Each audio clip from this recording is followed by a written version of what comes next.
Namaste everyone. We at Organiser are starting a series called Better Bharat, where we're going to talk to people in infra, tech, pharma, arts, culture and philanthropy, who all while winning in their fields are also doing something to make Bharat better, a more Atmanirbhar Bharat. Today we are at the head office of MapMy India, a deep tech company which also works towards digital mapping, geospatial analytics, GPS and other such services. We're going to be talking to their CEO, Rohan Verma. And let's find out how is he making India more Atmanirbhar. So we are here with Rohan, who is the CEO of MapMy India, and we're going to talk to him about obviously his venture and his new project called the Ramayan Map. Hi Rohan, welcome to the show. And let us first talk about how your company was started by your parents and when did you come in the picture? Sure, thanks for having me on the show. MapMy India was started in 1995 by my parents. They're IIT Roorkee and BITS Pilani graduates. And they started with this idea that someday 80% of all data would have a location component to it. And digital maps could play a very important role in our lives of individuals, businesses, government and society. But like visionaries. Yeah, at that time digital maps didn't exist for India. And even the notion of how digital maps could be useful, what were they, was not known. So now people call them visionary and then they used to call them crazy. That, what are you trying to do? But they had this conviction that it could be really useful and they went about walking and driving millions of kilometers across the country, collecting data digitally and representing it on a digital map. Like the GPS. Like, yeah, similar to the GPS in the car that was ended up being a application or use case for the digital maps. And like that, actually, their conviction and even mine has been that there are infinite use cases in every walk of society, whether for food delivery or for e-commerce or for even location analytics or government's infrastructure planning or just our daily lives. Maps can play a pivotal role. I was just reading this online that there was a time when they came very close to selling the company to then you guys going for the IPO and then it was declared a unicorn. So what do you think changed in your favor at that time? I guess, there's always, the company, MapMy India is quite a unique company. There are very few companies like MapMy India in the world, let alone India, which has created this digital map data asset for the entire country as large and complex as India, as well as has built a very strong technology platform on top of these maps to deliver all sorts of applications for consumers and enterprises. And so there's always been a lot of interest for the company by large players wanting to invest in or buy or come into the company. But our conviction was always that, we have built a lasting, large institution. And so going public was the most natural course of evolution for the company. And hence, I think my parents and I resisted the temptation of selling the company and said that, look, we want to build something to last. And being public, being independent, being indigenous, an Indian company can make us also proud, but also hopefully make the country also proud in the long term. Coming to the part where you said the country also proud, when there was when we look at Google, which is like a preloaded app, you have often talked about the digital colonization that has lasted in like almost all applications and all aspects of our life. So how important is that to you to break that and, and take on a giant like Google? Take on a giant like Google. No, it's very important. I think it's been talked about very well that look at the 1700s, India's GDP share of the world was 27%.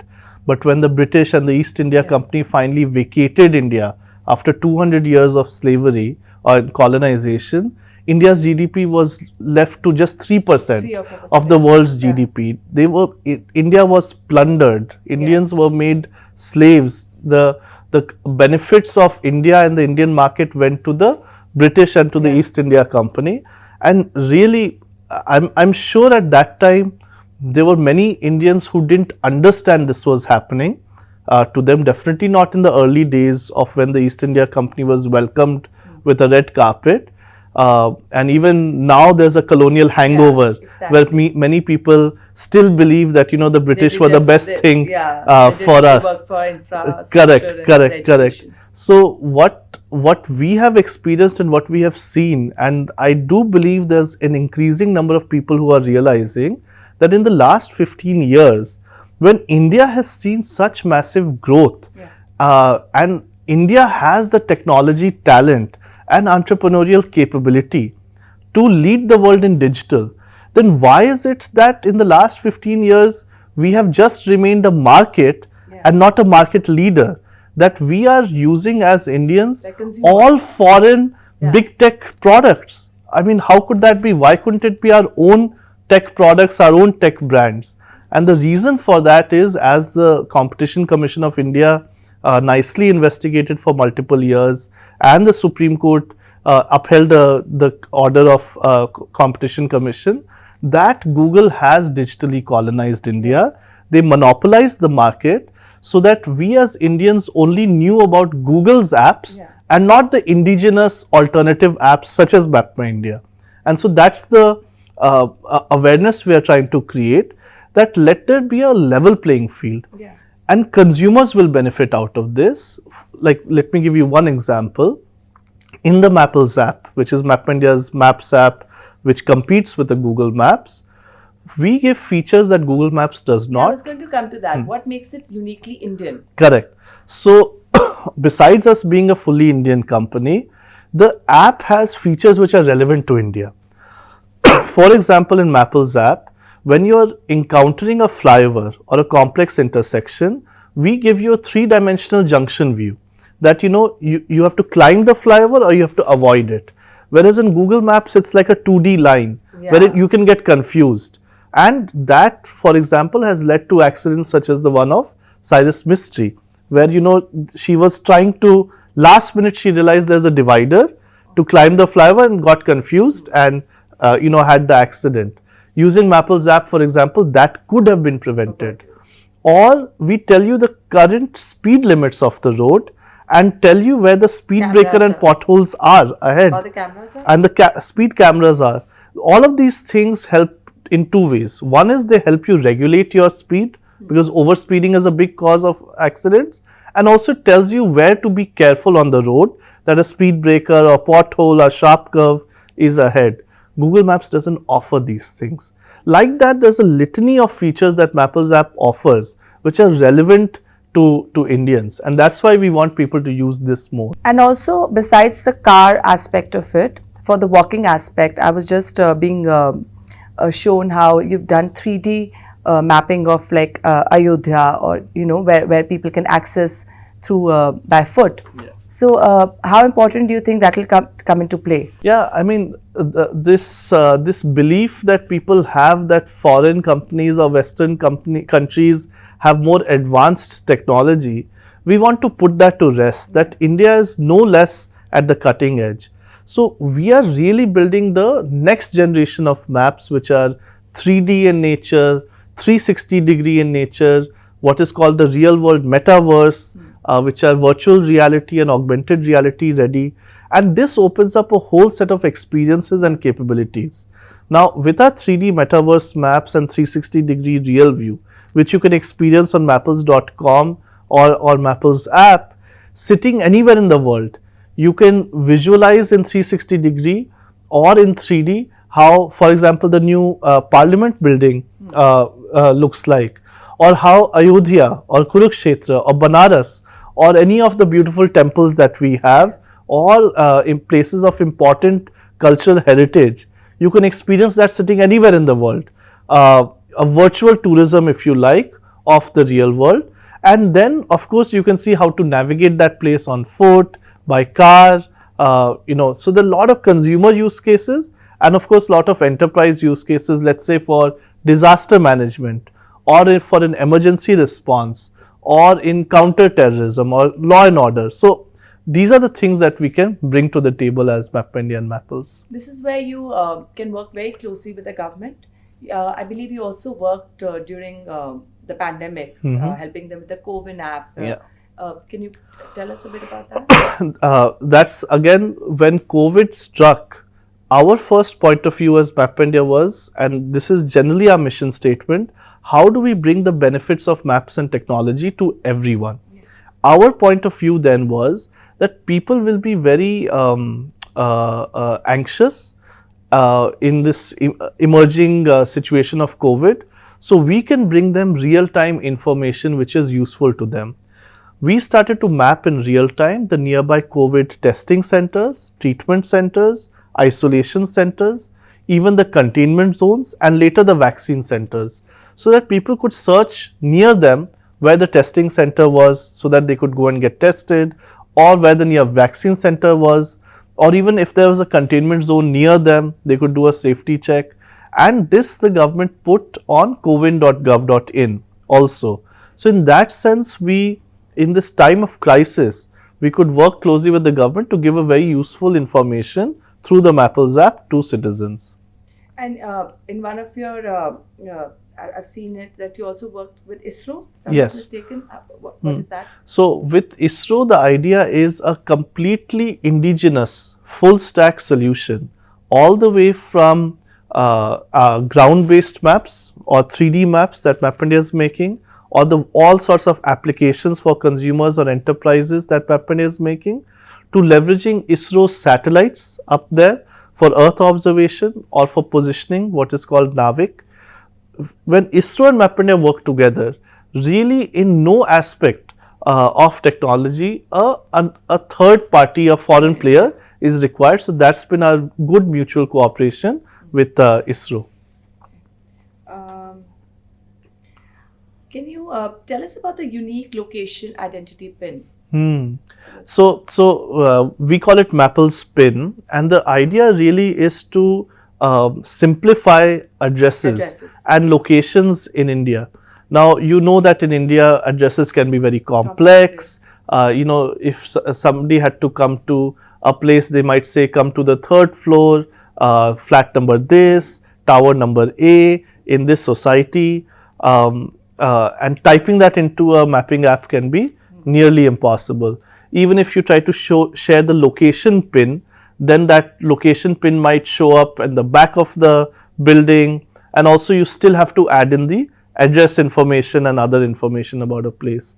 With Mapples pin, we've given a 6-character code which encompasses the location, even in 3D, the address, and other information needed for any place. For example, for MapMyIndia, it is MMI000. And if you just type mapples.com/MMI000, you will see the exact location, but you'll also see the phone number, you'll also see the address, you can also see the 360-degree image or the 3D image of MapMyIndia's office. With other apps, like if I've ordered something online, it requires me to autofill. That's correct. So for example, in McDonald's app today, or in Grover's app, or in PhonePay's app, you can type in a Mapples pin. Or in various cars, let's say the Mahindra cars or the MG cars, or even the Maruti cars, you can type in this Mapples pin and straight away get navigated or autofill the address and location. That's pretty interesting. Should we take us through the Ramayana app? So, the idea behind this Ramayana map was of my father's, our chairman and managing director, Mr. Rakesh Verma. And his point of view was something that can touch the hearts of all Indians, something that can help all Indians and people around the world connect with the culture and heritage of India. Now again, MapIndia is in the business of making maps and map-based technologies. So what combines our culture and heritage and maps in the best way possible? For him, the epitome of that was the Ramayana map, where our team has created a work of art, I would say, where it's the entire Lord Sri Ram's journey has been mapped on the ancient India Akhand Bharat map, where on a antique canvas paper, rolled up or framed, as you are seeing kind of behind me, where you can trace the journey of him from Ayodhya to all the way down to Lanka, and see the different places in India that he visited in his whole journey With a little text around with it. some text Yeah. to give some anecdotes, context, yeah. because it's also a beautiful way for children Children. to learn Ramayana in a very bite-sized manner, in a very visual manner. So this map, Maps and kids have a nice, unique. that's right. They like love to be to, explorers. yeah, it's visual. You Yeah. can touch it, and at the same time, you're seeing the context of India. So really, it's a map that has been very well received by schools, by celebrities, by people in government, by people in in the community, even kids, professionals, even foreigners, tourists. So we really feel it's something that the more people have it, and they're placing it in their on the walls of their home, in the walls of their office cabins, in schools and public places. It's something that we feel will further propagate the wonderful story of Ramayana, and also show India in all its glory of the ancient India map along with the modern India map. So you're tying geography, history, culture. That's all right. together. That's right.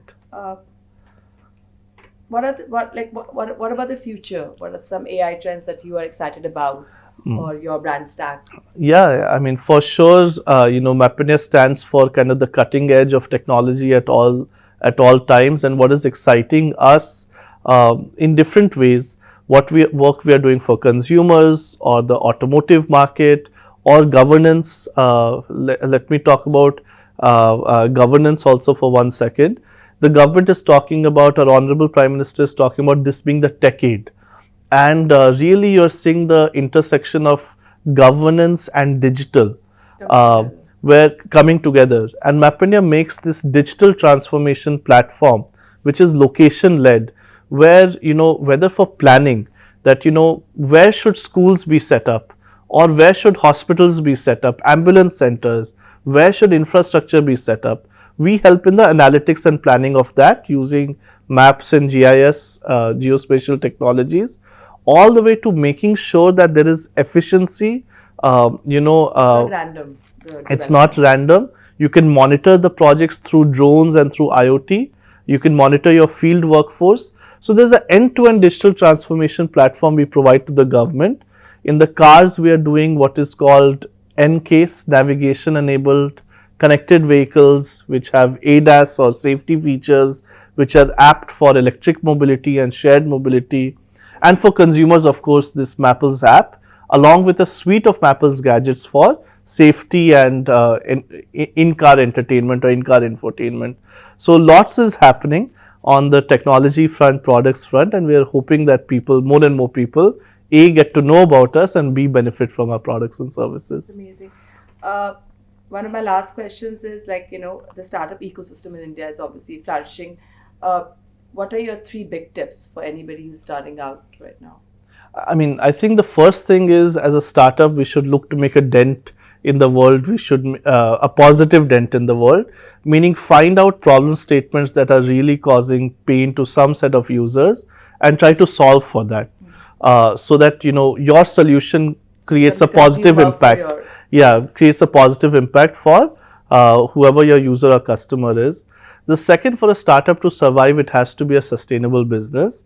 And I think that you have to then basically solve a problem in a unique manner or a different manner, where you can do it in a cost efficient or sustainable manner.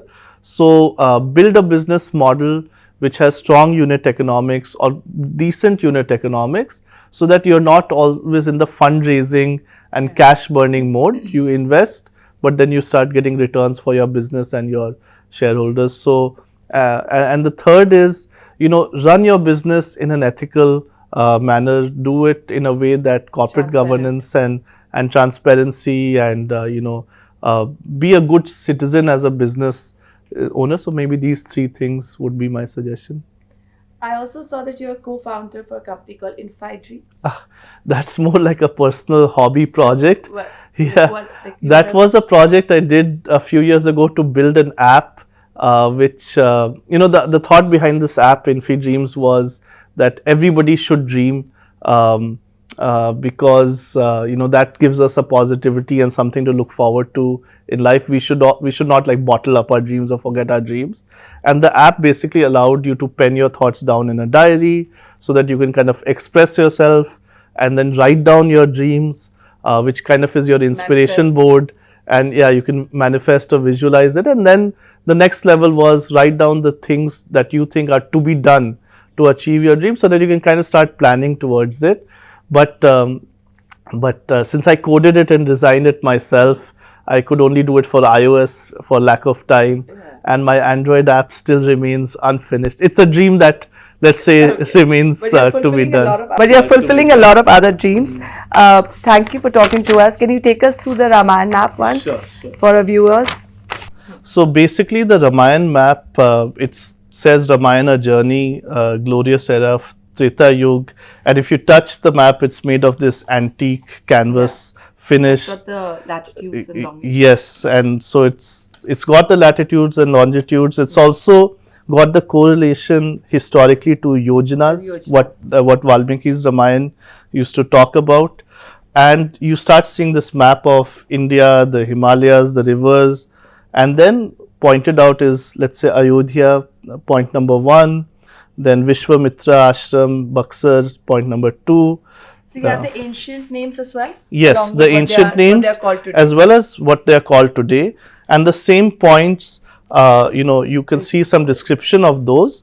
And also you can see the same places on the modern India map. Political map. So the cartography and I think the styling is to give this ancient feel and vibe. It's just something nice to look at, but also you learn something. Every time you read it, you get a different perspective.